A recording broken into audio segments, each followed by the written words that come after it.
Hi friends, welcome back to my channel. நான் உங்கள் சசி. எல்லோரும் எப்படி இருக்கீங்க? சூப்பராக இருப்பீங்க அப்படின்ட்டு நம்புகிறேன். இன்றைக்கி ஒரு விளாக் தான் பார்க்கலாம். என் பையன் ஊர்லேருந்து வந்திருந்தான் நைட்டு. அதனால் அவனுக்காக கொஞ்சம் மட்டன் வாங்கி சமைக்கலாம்னு சொல்லி மட்டன் தான் வாங்கி சமைச்சிருந்தேன். முட்டை மட்டும் ஊற்றி அவனுக்கு சாப்பாடு வச்சு கொடுத்தேன். கொஞ்சம் நாளைக்கு முன்னாடி ஒரு சிஸ்டர் கமெண்டில் கேட்டிருந்தாங்க, இட்லி மாவு எப்படி அரைப்பீங்க அப்படின்னு காமிங்க அப்படின்னு சொல்லிட்டு. நான் ஃபுல் அண்ட் ஃபுல் பார்த்திங்கன்னா ரேஷனில் போடக்கூடிய அரிசியை தான் இட்லிக்கு போடுவேன். இது காப்படி உலக்கு. இதில் 3 உலக்கு போட்டிருக்கேன். இது பார்த்திங்கன்னா ஃபுல்லாகவே ரேஷன் புழுங்க அரிசி. நம்ம ரேஷனில் போடுவாங்க இல்லையா, அந்த இது, அதாவது குண்டரிசி இருக்கு இல்லையா, அந்த இது. நீங்கள் ஒரு நெட்டு அரிசியாக இருந்துச்சுன்னா அதை கொஞ்சம் நல்லரிசி போட்டு தான் நீங்கள் யூஸ் பண்ணலாம். அப்போ தான் அது கொஞ்சம் நல்லாயிருக்கும்.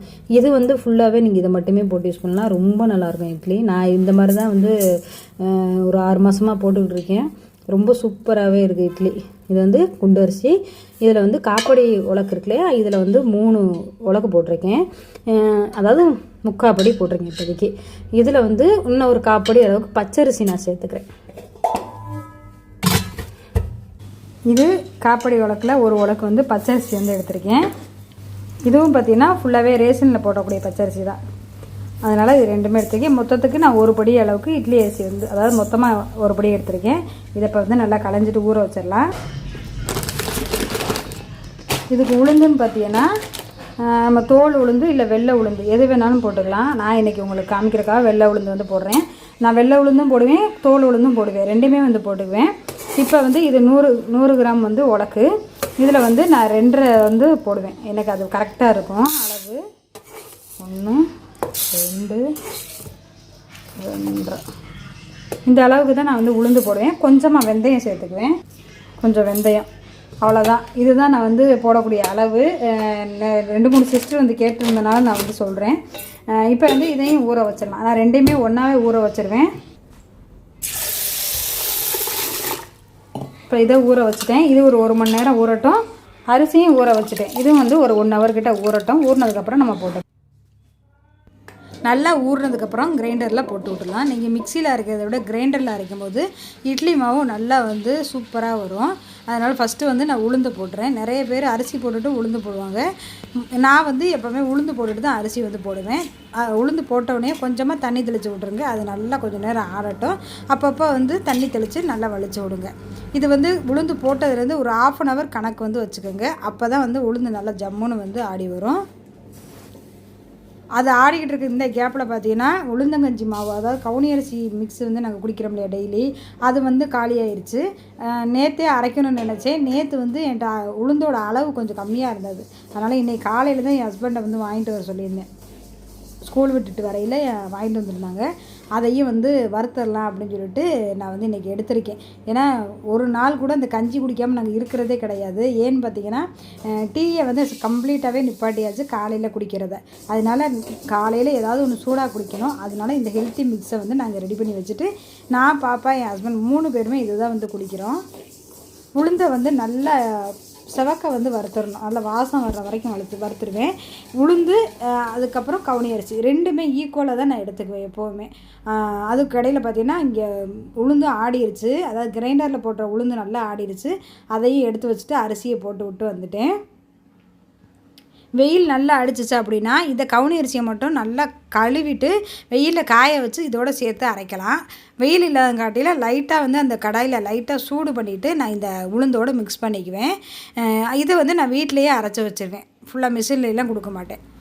என் பையனுக்கு சாப்பாடு போட்டு கொடுத்துட்டேன். நான் என் பையன் வர்றது ஞாபகம் இல்லாமல் என்ன பண்ணிவிட்டேன், எப்போவும் நாங்கள் வைக்கிற சாப்பாடு அளவே வச்சுட்டேன். அதனால் சுத்தமாக எனக்கு சாப்பாடு இல்லாமல் போயிடுச்சு. சரி, நான் காலையில் ஊற்றின இட்லி இருந்ததா, அதை வச்சு இன்றைக்கி மதியானம் லஞ்சுக்கு உப்புமா செஞ்சு சாப்பிட்றலாம் அப்படின்னு சொல்லிட்டு, நம்மளுக்கு தான் இருக்கவே கைவசம் சூரிய வம்சம் பட டைலாக் மாதிரி இட்லி இருக்குது, அதை உதுத்து தாளித்து உப்புமா பண்ணிடலாம் அப்படின்னு சொல்லிட்டு அதை தான் ரெடி பண்ணிக்கிட்டு இருக்கேன். சரி, எப்போவுமே ரைஸ் தானே சாப்பிட்றோம், ஒரு நாளைக்கு இந்த மீந்த இட்லியை வச்சு நம்ம உப்புமா கஞ்சி சாப்பிட்றலாம் அப்படின்னு சொல்லிட்டு அதுக்கு வெங்காயம், வரமிளகா, கடவுளுந்தம்பருப்பு, கருவேப்பிலை அது எல்லாம் போட்டு தாளிச்சிட்டு இதுக்கு நான் ஜீனி போட்டு சாப்பிட்றதான் எனக்கு பிடிக்கும். இதுக்கு சைடிஷாக மற்றபடி வேறு எதுவுமே வச்சுக்க மாட்டேன்.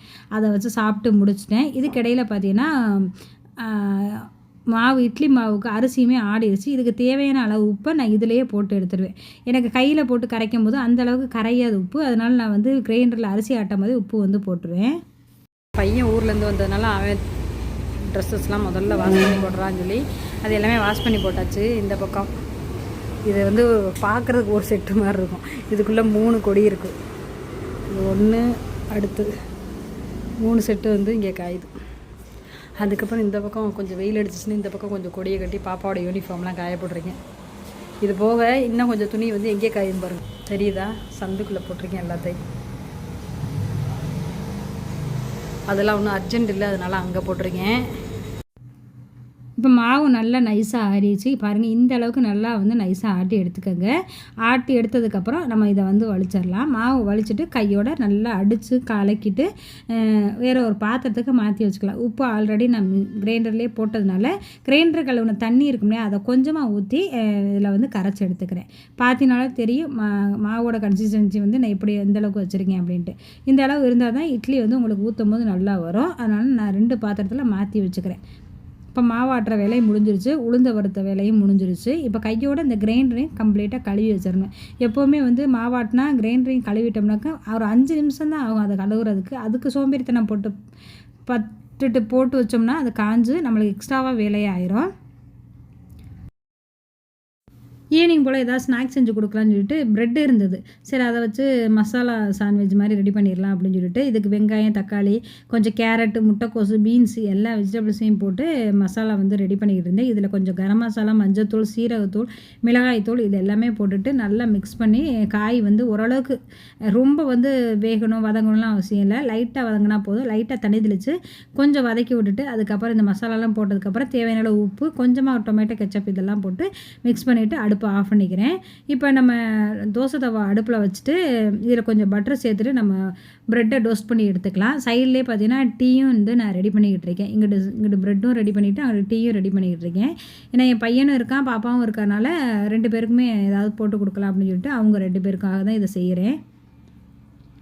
பாப்பா வந்து டெய்லியும் ஸ்கூல்லேருந்து வரையில் பசிக்குதுன்னு தான் வருவாள். வீட்டில் ஏதாவது இருக்கும் அதை சாப்பிடுவோம். அப்படி இல்லைன்னா இந்த மாதிரி ப்ரெட்டு இருந்துச்சுன்னா நான் போட்டு கொடுத்துருவேன். இந்த ப்ரெட்டை 2 பக்கம் டோஸ்ட் பண்ணிவிட்டு அதுக்கப்புறம் அதில் நம்ம ரெடி பண்ணி வச்சுருக்க மசாலா இதில் வச்சுட்டு மேலே இன்னொரு ப்ரெட்டை வச்சு அப்படியே திருப்பி வந்து தோசைக்கல்லில் போட்டு எடுத்துக்க வேண்டியதான் 2 பக்கமும். இது வந்து கொஞ்சம் வெஜிடபிள்ஸ்லாம் நிறையா சேர்க்குறதுனால கொஞ்சம் ஹெல்த்தியாக கொடுத்த மாதிரி இருக்கும். இதுவே கோதுமை ப்ரெட்டாக இருந்தால் இன்னுமே நல்லது. இது ஆல்ரெடி வாங்கினது இருந்துச்சா சரி இதையே வச்சு போட்டு கொடுத்துலாம்னு சொல்லி ப்ரெட்டும் ரெடி பண்ணிவிட்டு இந்த பக்கம் பார்த்திங்கன்னா டீயும் ரெடி பண்ணிவிட்டேன். நான் வந்து டீ குடிச்சிட்டேன். பசங்களுக்கு வந்து இதை போட்டு கொடுத்துட்டு அவங்களுக்கும் டீ போட்டு கொடுத்தாச்சு. டேஸ்ட்டு வந்து நல்லா தான் இருந்தது. இது வந்து மயோனைஸ் இருந்தால் நீங்கள் அந்த மாதிரி கூட ரெடி பண்ணிக்கலாம். என்கிட்ட மயோனைஸ் வந்து நான் ரெடி பண்ணவும் மாட்டேன், வாங்கவும் மாட்டேன். அதை யூஸ் பண்ணுறதை கொஞ்சம் அவாய்ட் பண்ணிக்குவேன் எப்போவுமே. இது எல்லாம் முடித்ததுக்கப்புறம் உளுந்து வந்து நல்லா ஆறி இருந்தது. சரி அதையும் அரைச்சிடலாம் அப்படின்னு சொல்லிட்டு அதை தான் மிக்சியில் வந்து அரைச்சிக்கிட்டு இருக்கேன். இது வந்து ரொம்ப நைஸாக நான் அரைக்க மாட்டேன். நான் ஏற்கனவே சொல்லியிருக்கேன் நிறைய தடவை. ஏன்னா ரொம்ப நைஸாக அரைச்சா குடிக்கிறதுக்கு அந்தளவுக்கு டேஸ்ட்டாக இருக்காது. கொஞ்சம் குறப்பாக இருக்கணும். அந்த குடிக்கும் போது லைட்டாக அது கடிப்படுற மாதிரி அது வந்து அது அந்த அதை குடிக்கும்போது அவ்வளோ டேஸ்ட்டாக இருக்கும்.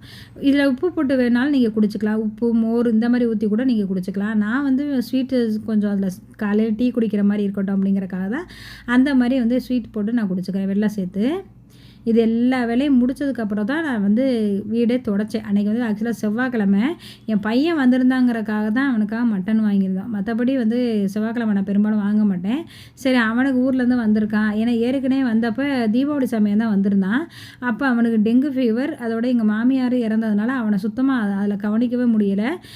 சரி வந்தப்போ எனக்கு ஏதாவது வாங்கி சமைக்கணுமேங்கிறக்காக அவனுக்காக தான் நான் வந்து மட்டன் வாங்கியிருந்தோம். சரி மட்டனை வச்சுட்டு நம்ம வீடு க்ளீன் பண்ண முடியாது. நம்ம மத்தியானம் சாப்பிட்டு முடிச்சுட்டு ஈவினிங் போல் க்ளீன் பண்ணிக்கலாம் அப்படின்னு சொல்லிட்டு வீடு ஃபுல்லாக க்ளீன் பண்ணி முடித்தேன். அப்படியே மேட் எல்லாமே சேஞ்ச் பண்ணிவிட்டு பூ வந்து இருந்தது அதை வாங்கி தான் வச்சுருந்தேன். எல்லா வேலையும் முடிச்சுட்டு நானும் ப்ரெஷ்அப் ஆகிட்டு வந்து பூவெல்லாம் விளக்குக்கு போட்டுடலாம் அப்படின்னு சொல்லிட்டு அதெல்லாம் போட்டுக்கிட்டு இருந்தேன். அப்படியே உருளிலையும் வந்து பூ போட்டுக்கிட்டு இருந்தேன். ஏன்னா உருளியிலாம் பூ போட்டு ரொம்ப நாள் ஆச்சா, அதனால் உருளிலையும் பூ போட்டுட்டு விளக்கேற்றி சூப்பராக சாமி கும்பிட்டு முடித்தேன். சாமி பாட்டு போடுவேன். என் பையன் வந்து இருந்தானா அதெல்லாம் எதுவுமே போட விட மாட்டான். அவன் வந்து கொஞ்சம் லேப்டாப்பில் வேலை பார்த்துக்கிட்டு இருக்கனால எதுவுமே போட விட மாட்டான். அதனால் சூப்பராக நான் வந்து விளக்கேற்றி சாமி கும்பிட்டு முடிச்சாச்சு. பூஜை ரூமே பார்க்குறக்கே எனக்கு அன்றைக்கி ரொம்ப நல்லா இருந்த மாதிரி இருந்தது. கம்ப்ளீட்டாக எல்லா வேலையும் முடிச்சுட்டு இதோட இந்த விலாகை வந்து நான் முடிச்சுக்கிறேன். இந்த விலாக் உங்களுக்கு பிடிச்சிருச்சுன்னா மறக்காமல் லைக் பண்ணி சப்போர்ட் பண்ணுங்கள். நெக்ஸ்ட் வீடியோவில் மீட் பண்ணலாம். அது வரைக்கும் பாய்.